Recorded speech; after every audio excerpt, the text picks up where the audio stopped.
नमस्कार, मैं वर्षा परगट आप सबका स्वागत करती हूँ हमारे चैनल में। और बहुत खुशी हो रही है, जलेबी खाने की इच्छा हो रही है। सब तरफ देखो, महाराष्ट्र में भगवा ही भगवा है। भगवा, हिंदुत्व और राष्ट्र, ये तीन इंपॉर्टेंट मुद्दे हमारे लिए थे और उसकी जीत हुई है। तो ऑब्वियसली आज की चर्चा में इस बात के ऊपर ही चर्चा होगी कि महाराष्ट्र में कैसे बीजेपी या फिर एनडीए ने बम्पर ऐतिहासिक जीत हासिल की, लेकिन साथ साथ कुछ चर्चा जो है वो झारखंड के ऊपर भी होगी। देखिए, आज की चर्चा को दो पार्ट में अगर हम विभाजित करते हैं तो सबसे पहले अगर बात करेंगे झारखंड की, एक तरफ महाराष्ट्र की बम्पर जीत है और दूसरी तरफ झारखंड में एनडीए हार गई है। अभी इसके कारण बहुत है झारखंड में हारने के, लेकिन सबसे महत्वपूर्ण कारण मुझे ये लगता है कि जिस तरह से पिछले 5-6 सालों से झारखंड में डेमोग्राफी चेंज हुई है, उसका परिणाम ये है कि वहां हिंदुत्व या फिर हिंदुत्व कार्ड नहीं चला। डेमोग्राफी किस तरह से तेजी से चेंज होती गई है ये सब हम लोग जानते हैं। वहाँ धर्मांतरण हो रहा है, जहाँ पर आदिवासी लोग हैं वहाँ पर उनका एक तो वो क्रिश्चियन धर्म में परिवर्तित हो रहे हैं या फिर मुस्लिम धर्म। तो ये बहुत बड़ा एक फैक्टर है जो बीजेपी के हार के लिए कारणीभूत है। वहाँ के लोगों ने जो भी बातें बीजेपी ने या जो उनके लीडर्स वहाँ प्रचार के लिए गए थे, विकास की बात की, धर्म परिवर्तन की बात की, डेमोग्राफी की बात की, सब की बात की, यहाँ तक भी बटेंगे तो कटेंगे ये नारा वहाँ पर भी चला, लेकिन वहाँ के लोगों ने अपना मत नहीं दिया है। इसका कारण यही है कि जो धर्मांतरण, मत परिवर्तन वहाँ हो रहा है, उन लोगों ने बीजेपी को वोट नहीं दिया। ये बहुत चिंता का विषय है कि जिस तेजी से वहाँ पर ये डेमोग्राफी बदलती जा रही है उसके ऊपर ध्यान देना चाहिए। और हो सकता है कि आने वाले दिनों में ये जो धर्म परिवर्तन या मत परिवर्तन का मामला झारखंड में हो रहा है वो एक कहीं चैलेंज हमारे लिए खड़ा ना करते। तो ये बात हुई झारखंड की। वहाँ भ्रष्टाचार का मामला भी नहीं चला, बहुत बताया गया चुनाव प्रचार के दौरान पे भ्रष्टाचार हो रहा है, इधर हो रहा है, उधर हो रहा है, लेकिन लोगों ने उसके तरफ भी ध्यान नहीं दिया। उन्होंने सिर्फ देखा कि कौन उनके फेवर में खड़ा होता है, पर्टिकुलरली क्रिश्चियन कम्युनिटी हो और या मुस्लिम कम्युनिटी हो। और इसीलिए वहाँ पर कांग्रेस और उनके साथ की जो गठबंधन की पार्टी है उनकी जीत हो गई। बात करते हैं महाराष्ट्र की। महाराष्ट्र में जो ऐतिहासिक जीत बीजेपी को हासिल हुई है वो क्या तय करेगी हमारे भारत की राजनीति को, कि आने वाले समय में हमारे भारत की राजनीति कैसे होगी। हिंदुत्व वो तो बिल्कुल उन्होंने बहुत सपोर्ट किया, बटेंगे तो कटेंगे को सपोर्ट किया।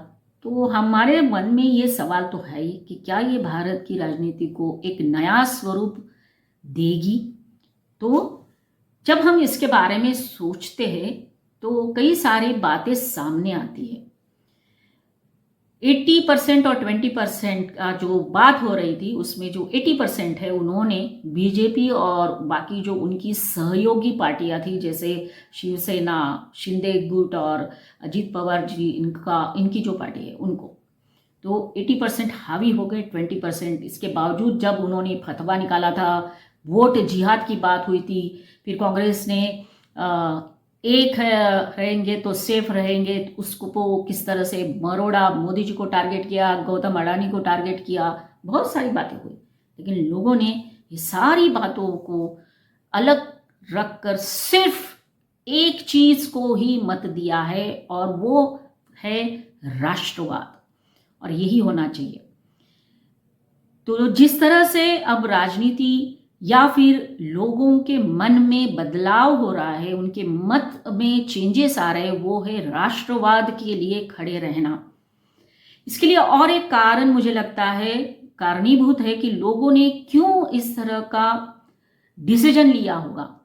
हाल ही में जो बांग्लादेश में हुआ, जब शेख हसीना को यहाँ जिस तरह से सत्ता परिवर्तन करके वहां से भगाया गया, और उसके बाद जो हिंसा भड़की है वहां पर, और उसके बाद पर्टिकुलरली माइनॉरिटी और हिंदू कम्युनिटी के ऊपर जो अत्याचार हुए, हमारे हिंदू स्त्रियों के, लड़कियों के ऊपर जब अत्याचार हुए, मंदिर तोड़े गए, भगवान की मूर्तियां तोड़ी गई, घर जलाए गए, और उसके खिलाफ आवाज उठाने वाला कोई नहीं था। किसी भी देश ने ये आवाज नहीं उठाई कि हिंदू कम्युनिटी के ऊपर वहां पर पर्टिकुलरली अत्याचार हो रहा है। और जब ये देखा सब लोगों ने, तब शायद ये मन में विचार आया होगा कि अगर ऐसा हमारे देश में हुआ तो हमारे अस्तित्व के ऊपर बहुत बड़ा सवाल खड़ा हो जाएगा, हमारे राष्ट्र के लिए ये बहुत बड़ा एक सवाल खड़ा हो जाएगा। और ये सारी बातें एक होकर लोगों ने जो मतदान किया है वो है हिंदुत्व और हिंदू।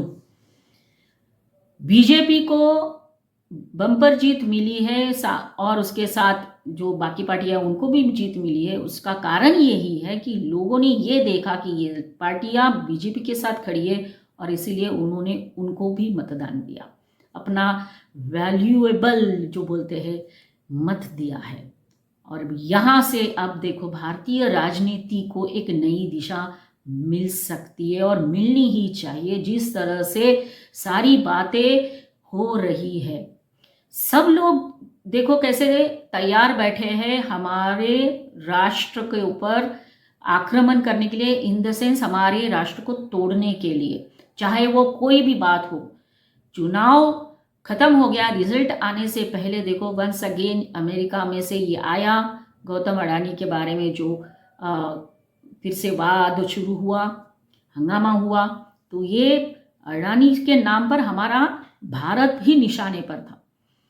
तो बहुत कोशिशें ये लोग कर रहे हैं हमें तोड़ने की, लेकिन देखो जनता अगर ठान लेना तो कोई तोड़ नहीं सकता। और अगर हम लोग यूनाइट रहेंगे तो सही में फ्यूचर में भी हमें कोई तोड़ नहीं पाएगा।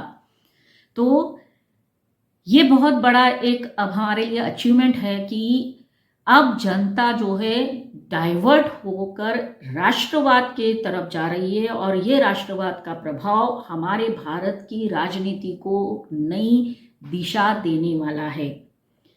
तो ऐसा कहते हैं, बाबा साहेब अम्बेडकर हमेशा कहते थे कि हमारे देश को, भारत को एक मूल मंत्र की जरूरत है, और वो मूल मंत्र कौन सा है पता है? भारतीयता। और ये भारतीयता अगर हमारे सबके मन में है, वो और भी जागरूक हो जाएगी, और भी बलशाली हो जाएगी, और भी वो शक्ति रूप लेकर आगे आएगी। तो हम हमेशा खड़े रहेंगे उस ताकत के खिलाफ जो हमारे देश को तोड़ना चाहते हैं, जो हमारे देश को नीचा दिखाना चाहते, चाहे वो बाहर की ताकतें क्यों ना हो, और चाहे हमारे देश में जो अंदरूनी ताकत है वो ही क्यों ना हो।